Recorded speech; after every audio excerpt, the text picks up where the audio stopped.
அனைவருக்கும் இனிய தைப்பொங்கல் நல்வாழ்த்துக்கள். எனக்கு நேற்றுலேருந்தே உடம்பு ஒரு மாதிரி சரியில்லாமல் இருந்தது. அதனால் வடைக்கு பருப்பும் ஊற வைக்கலை, சுண்டலும் ஊற வைக்கலை.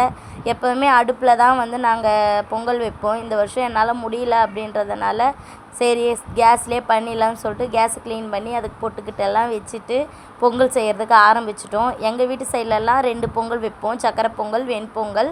அந்த வெண்பொங்கலுக்கு வந்து சாம்பார் காய் வந்து ஒரு 7 வகை இல்லை 9 வகை இல்லை 11 வகை அது மாதிரி காய் போட்டு தேங்காயெல்லாம் ஊற்றி கட்டியாக வைப்போம் சாம்பார். அது வருஷத்தில் ஒரு நாள் தான் வைப்போம், டேஸ்ட்டாக இருக்கும். காலையில் முடியலன்னு சொல்லிட்டு முருகரோட பாட்டை போட்டுக்கிட்டு வைபாகிட்டே தொடச்சேன். பாட்டு கேளுங்களா, அவ்வளோ ஒரு இனிமையாக இருக்குது. ஏன்னே எனக்கு தெரியல.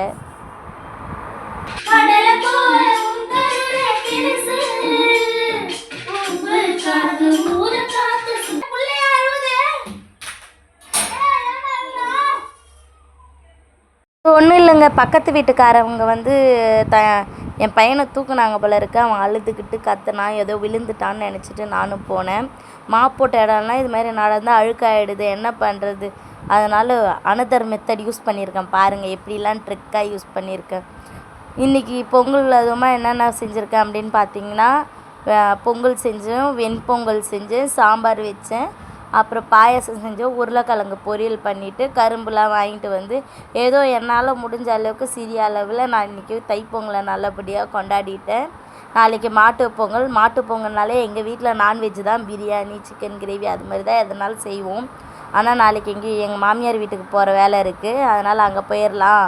எல்லாருமே என் வீட்டுக்காரோட அண்ணா தம்பி எல்லோரும் அங்கே வரதா இருக்கிறாங்க. ஸோ அதனால் நாங்கள் அங்கே போகிறோம். அங்கே போயிட்டு பொங்கல் கொண்டாடிக்கலாம் அப்படின்னு சொல்லிட்டு முடிவு பண்ணிட்டோம். நிறைய பேர் பார்க்குறீங்கங்க, சப்போர்ட்டே பண்ண மாட்டீங்க. நானும் என்னோடய சின்ன கிச்சன் இதுலேயும் எப்படியோ சொயட்டி வீடியோலாம் வேகமாக போடுறேன். அப்போவும் வந்து பார்க்க மாட்டீங்க, லைக் பண்ண மாட்டீங்க, என்னன்னு தெரியல. ஃபஸ்ட்லாம் சேனலோட நேம் சேஞ்ச் பண்ணாதப்பெல்லாம் நல்லா வியூஸ் போயிட்டு இருந்தது. ஆர்வ கோளாறில் சேனலோட நேமையும் வந்து சேஞ்ச் பண்ணிட்டேன். அதனால் வியூஸே போக மாட்டேங்குதுங்க. இதுதான் நான் ஃபஸ்ட்டு போடுற லாங் வீடியோவே. இது வரையும் ஷார்ட்ஸ் மட்டும்தான் போட்டுட்ருந்தோம். பொங்கல் அப்போது இது மாதிரி வந்து வெல்லத்தை வந்து இடிச்சிட்டு நல்லா லைட்டாக ஒரே ஒரு கிளாஸ் தண்ணி வச்சு நல்லா அலசிட்டு பொங்கலில் ஊற்றுனிங்கன்னா அந்த மண்ணெலாம் இருக்காது. என்ன விஷயம் அப்படின்னு பார்த்தீங்கன்னா, மண் இருக்குது. லாஸ்ட் டைம் நான் செஞ்சப்போ பொங்கல் அப்படியே வெல்லத்தை போட்டுட்டேன், அதில் மண் இருந்திருக்கும் போல இருக்குது. சாப்பிடும்போது ஒரு மாதிரி நரன்னு சொல்லி அந்த பொங்கலே வேஸ்ட் ஆகிடுச்சு. அதனால் இந்த வாட்டி அலாட்டா கரைச்சி ஊற்றியாச்சு பொங்கலுக்கு. எல்லாமே பொறுமையாக தான் ரெடி பண்ணேன், என்ன பண்ணுறது? வர வெயிட்டு வேறு போட்டுக்கிட்டே போகிறேன். நல்லா உலக உருண்டை மாதிரி ஆயிடுறேன், என்ன பண்ணுறதுனே தெரில. டயட் பிளான் எடுக்கிறோம், ஒரு நாள் இன்றைக்கி ஒரு நாள் எடுப்போங்க அப்படின்னு சொல்லிட்டு இன்றைக்கி ஒரு நாள் எடுக்கிறோம். அதுக்கப்புறம் நாளைக்கே அதை வந்து நம்ம கண்டினியூ பண்ணுறதில்ல. நான் ஒரு பிரியாணி லவர். பிரியாணி உடம்பு முடியலன்னா கூட நான் பிரியாணி கேட்பேன்.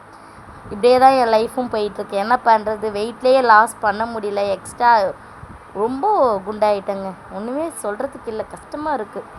சரி ஓகே விடுங்க. நல்லதுமாக நான் வேறு என் கஷ்டத்தை புலம்பிக்கிட்டு இருக்கேன். பரவாயில்ல, நானும் சமைக்கலாம் தெரியாது, நானும் ஏதோ ஓரளவுக்கு சமைச்சு அப்படி இப்படின்னு சொல்லி செஞ்சுருப்பேன். நீங்களும் பாருங்கள். பிடிச்சிருந்தா லைக்கு, ஷேரு, கமெண்ட்டு பண்ணுங்கள். எதனா நிறை குறை இருந்ததுனாலும் சொல்லுங்கள், சேஞ்ச் பண்ணிக்கிறேன். ஹாப்பி பொங்கல்.